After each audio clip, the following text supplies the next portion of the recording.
Okay, good afternoon, everyone. It's an honor being here, standing here and giving this presentation. In the interest of time, I'll try to keep it very brief. So the objective of this presentation is to understand and appreciate art by using the science of vision and to understand how various brilliant artists have used various techniques to confound the brain. So over the next 1 hour, I'll take you through this journey, right? Okay, so what's the secret of Mona Lisa's smile? This is one of the most famous paintings in the world, and people have debated for centuries over the secret of Mona Lisa's smile. Why do Monet's fields of flowers seem to wave in the breeze? You can actually feel the breeze there when you see this painting. This illusion, optical illusion, actually seems to pulsate. And if you look at these, if you focus at the intersections, if you sit back and just look at in general or focus at the blue squares, you'll see areas of gray in between. But when you focus at the gray, at the intersection, it disappears and appears white. So why does all this happen? Why are certain painters highly regarded, and why do some paintings of some painters get mass popularity? Why do certain paintings evoke some emotions in us? Let's try to understand some of these things. The purpose is to deepen our understanding of art using the science of vision. The electromagnetic spectrum, as you know, spans from the cosmic rays right up to the power transmission, and visible light is a very small fraction of it. But this light is important because the receptors in eyes are selectively responsive to wavelengths between 370 and 730 nanometers, and this is what helps us perceive and see the world. Vision in terms of art has two basic parameters like color and luminance. So color vision is because of, you all know three kinds of cones, red, green, and blue. And the response of each type depends on the light's wavelength and the various ratios to which each gets stimulated. From the cones, there are various pathways which go to the brain, and there's the red and green pathway and the blue and yellow pathway, and the overall brightness. So people who are colorblind, they may see the image differently. Inputs from different classes of cones act in opponency. Like you saw the pathway, so red and green, blue and yellow would be, if there's more of blue, yellow would be less. If there's more of red, then green would be less. Color is determined by the three cones in the retina, subsequently recoded into color opponent signals, and people with cortical blindness see all colors as shades of gray.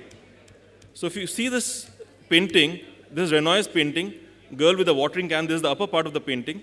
Here, if you see the background here, it has more of green, red, there's hardly any red, yellow, and there's a certain brightness here. If you see the cheeks here, the green is gone, there's red, there's a lot of yellow here, there's no blue, and there's a lot of brightness. Similarly, if you see this part of the dress, there's a bit of green, there's no red, there's a lot of blue, and there's some amount of brightness. So this is how we are perceiving different areas because of the cones.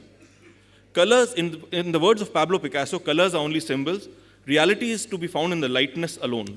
Now, what is lightness? Luminance is the perceived lightness, and this plays a great role in understanding art.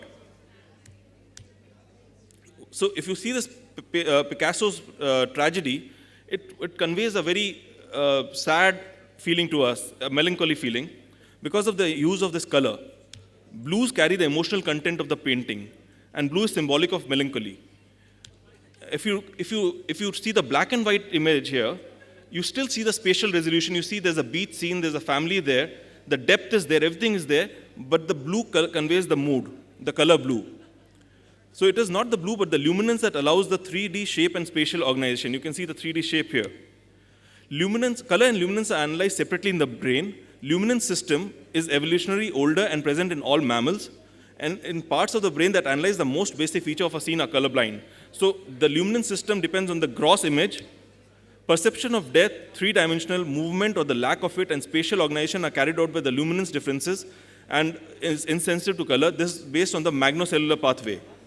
Artists use unrealistic luminances to generate illusions of brightness, depth, and motion. So if you see Monet's Impression Sunrise, it conveys a certain feeling that there's a bright sunrise here. Otherwise, it's a dull painting. But if you make it and the sun actually appears to pulsate, it's unrealistic. This color of sun is unrealistic, but it appears to enhance the painting. If we were to desaturate or take a black and white impression, the sun merges with the clouds and is actually of equal illuminance. The sun is equally illuminant, but it's the color, the red, which imparts this effect to the painting. The lack of luminance gives the eerie feeling. Changing light. In dim illumination, you may not see color while you may be able to see form. We all know that. Photoreceptor response increases with increasing light, and the response may vary with the wavelength of light. So if you want to see what the artist saw while painting a picture, you should view the painting in the same light condition. So now, I was talking about the visual pathways. So this is based on the large and the small ganglion cells. They form two pathways, the magnocellular pathway or the Ware system, and the parvocellular or the Watt system. Ware is a more gross system, it's older. It was important for survival, that's why it developed earlier. All living beings have it, all mammals. But the Watt system is only with certain evolved species.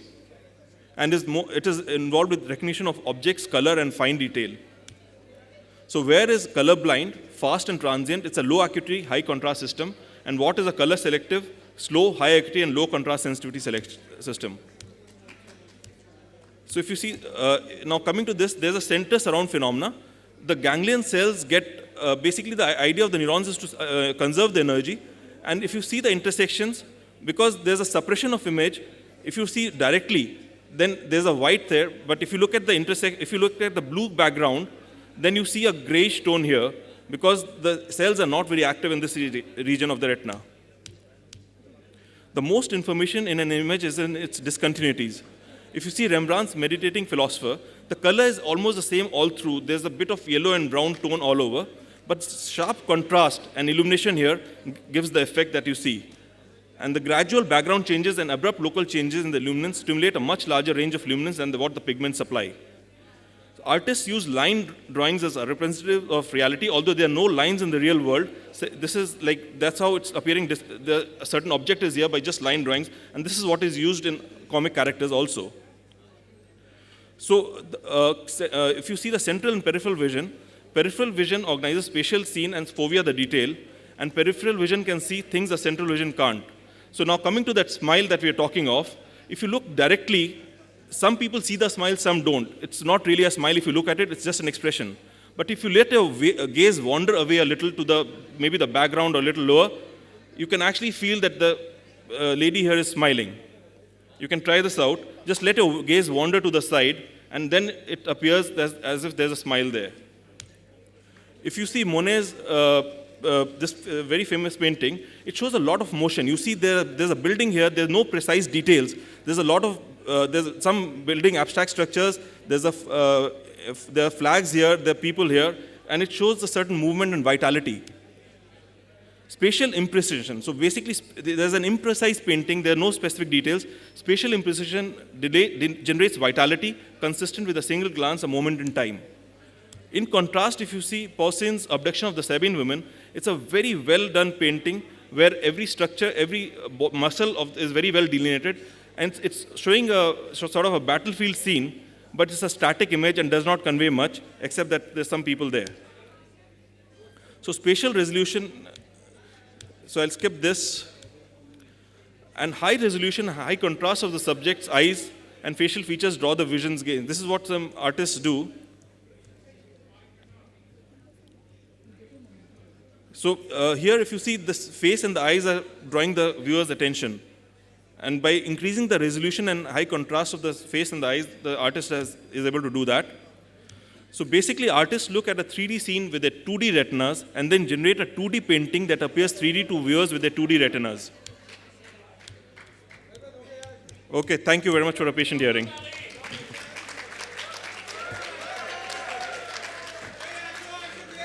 Thank you. Thank you, Dr. Ashu. Please stay back on the stage, please. May I request to come on the stage Dr. Anupam Sibal, please?